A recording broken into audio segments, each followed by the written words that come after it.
How does the contracts go for beat makers and also for beat makers and musicians? For example, me as a producer, how do I protect myself and my beats when associating with an artist in terms of selling my beats?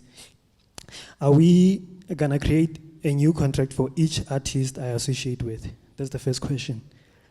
The second question is, how do I sign myself to my label legally, and how would the contracts go about?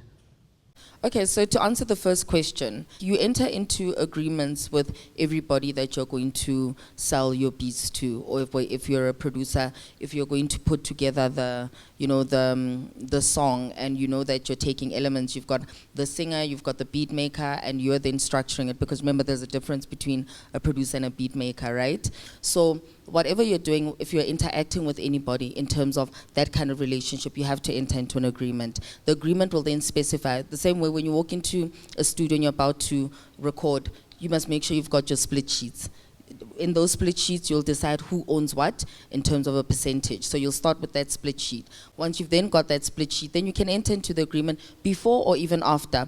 I'll always recommend you enter into agreements before to say, we're going to be working together. I'm the beat maker and I'm selling you this beat. Then you say, if I'm selling you the beat, am I selling you out and out as a commission? Like, as in you will own the beat. If you're selling it to me, am I owning it 100% and you're not gonna earn any royalties? Or I'm creating the beat for you, and you're paying me, 20,000 for this particular beat, but I'm still going to earn royalties from this particular beat. So you then have to decide that. Then there's conversations about, okay, the ownership of the master.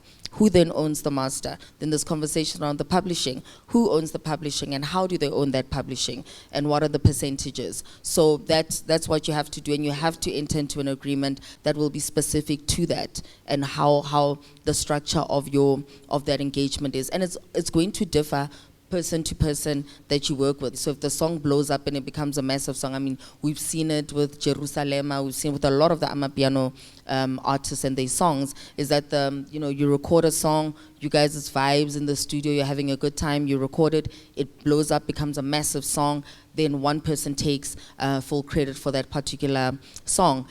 Now you have to fight, because you're fighting to protect your interests. You're saying, but I co-produced this with you, or I co-wrote the song with you.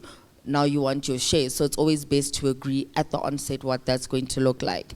And then to answer your second question, if you want to do things correctly, then you would say, as an entity, I'm going to enter into an agreement with the business, because remember, you might sell the business at a later stage. So you need to make sure that you do have, an agreement that you enter into with yourself, or you can you can enter into agreements with other people, knowing that that's your entity and that's what you contract through when you're selling your beats to third parties. So you're not selling the beats directly as yourself. So you can also do that, right, and structure yourself like that as an entity that creates the beats. And you might have 10 other people who fall under your company who creates beats on your behalf as the entity, and then you sell them on their behalf to those third parties.